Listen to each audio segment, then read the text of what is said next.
Janet, welcome to Speaker Spotlight. It's fantastic to have you here.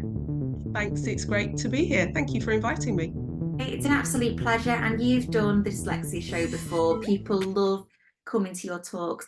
Can you tell me a little bit about your work for people who've never heard of you and your company before? What do you do? Well, I am the founder, I guess, and director of a company called JM Learning and Skills. These are my initials. And Learning and Skills, in a way, is sort of paying tribute to the further education sector, which is where I first trained as a teacher. And I guess that's important in the context of the dyslexia show because it was in a further education college that I first did my training.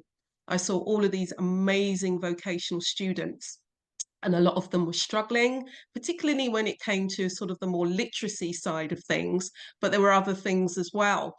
And that really piqued my curiosity. And that led me to be doing a lot of work around additional support. What happens with a lot of young people when school doesn't work out for them? Some of them end up in an FE college, a lot of them do. And some of them, unfortunately, end up unemployed or struggling to find work or struggling to find the right type of work.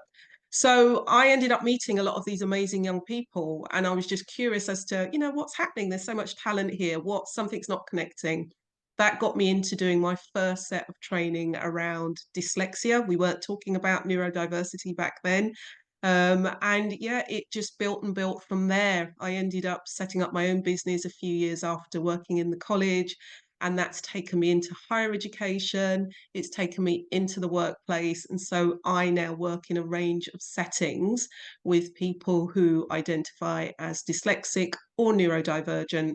And I do that alongside leadership development. So we may get into a bit more of that as we go along.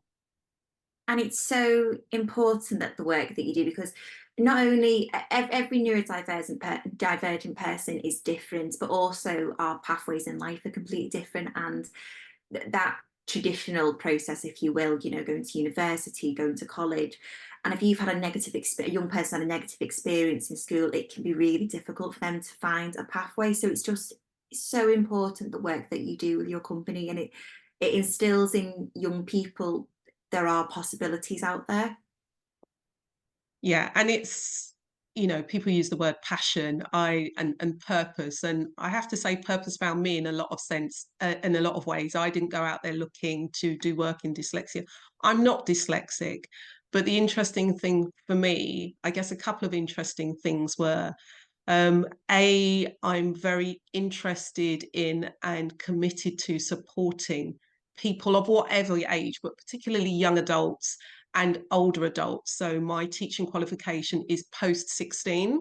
And that's not because young people aren't brilliant, they are, but it's just for a lot of people who do fall through that net, and dyslexia falls into that. You spend more life as an adult and in the workplace than you do at school. So who Absolutely. is going to be supporting and working and championing people when they reach their adult life? So I kind of came into it that way and was really, really excited about working with these amazing, talented people. I'm also a parent myself. And so I've had to navigate school systems that haven't worked for my children for various different reasons. And for those people who can see me, I am a woman of African heritage. I'm a Black woman. That's how I identify.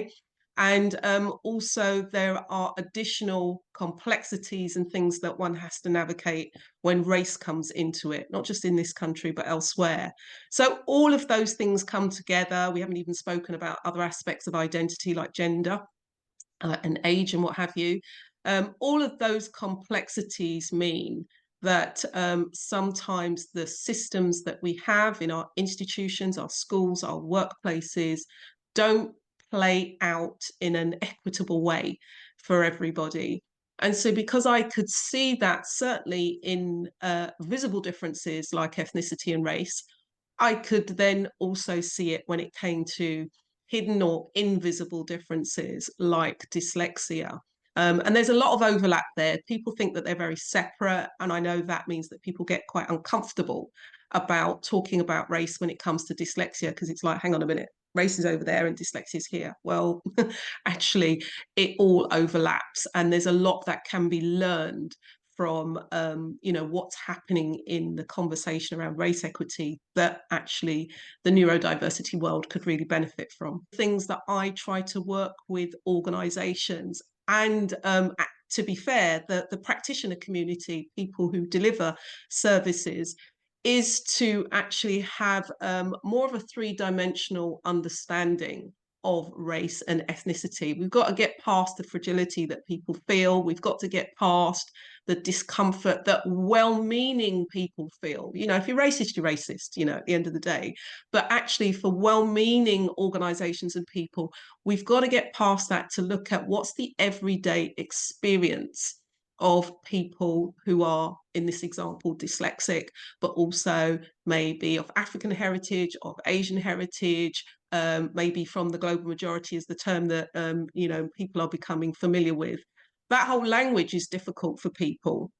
And what I often say is the neurodiversity movement is bringing with it language that is more positive, that is bottom up, it's coming from the community itself. So language is something that evolves.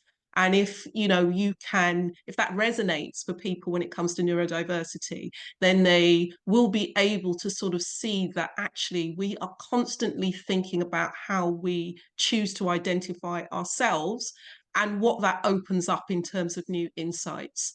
So I think there's a lot to be learned from the mistakes that have happened around race, quite frankly, and continue to happen, but also in terms of the innovations and insights that you can get from young people who've already experienced a hard time because their difference is very, very visible. It's so important, Janet, the work that you're doing. And that's the thing with the dyslexia show.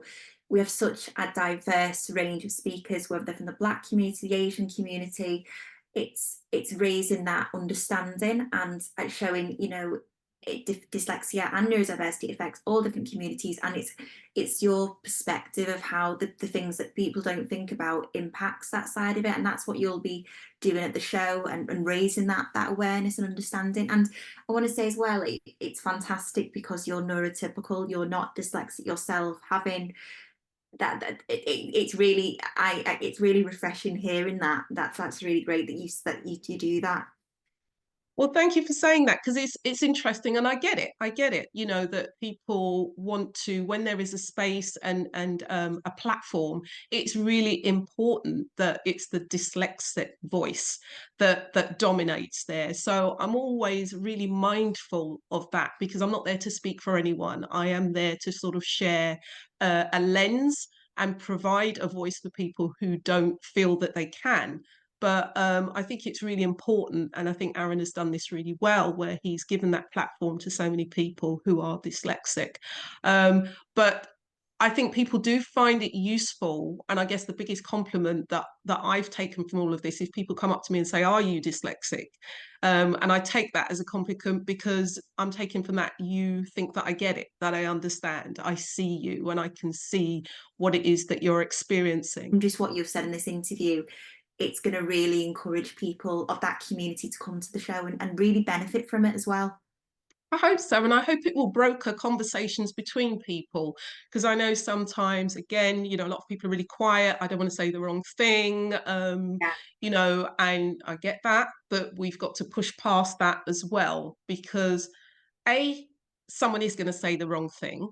If we learn from that, that doesn't excuse saying the wrong thing again and again and again, but it means if we're going to get past this and if we're going to actually look at some of the synergies there, then we need to have some of those conversations. And if you leave aside race, the same thing is going to be true for dyslexia. People need to be able to have productive empathic conversations. Again, it's that unique perspective that you have and what you can bring to the table, Janet. In the meantime, because the show is fastly approaching in March, it's crazy how quickly it's coming. Where can people, because I'm sure after this you're going to be inundated, people wanting to work with you and find out more about your work. Where can people connect with you? Where can people find about your company and access your services? Well, I'm pretty low key most of the time, but the best way to get hold of me is through LinkedIn. What's exciting about the show this time is that I have put together what I've learned over this 25 years into a book, which is called Young, Gifted, Dyslexic and Black. And it's really sort of 7 steps to successful people. So I'm going to be talking a little bit about that.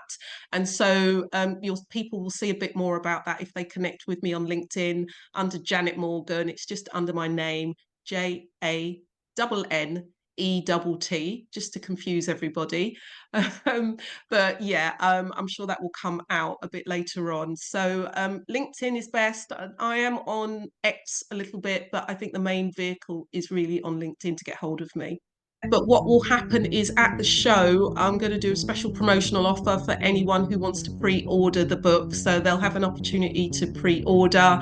And then what we can do is organise a signed copy to get those out to people if we're posting them. So it's really, really exciting. And I'm looking forward to saying a bit more about that on the day.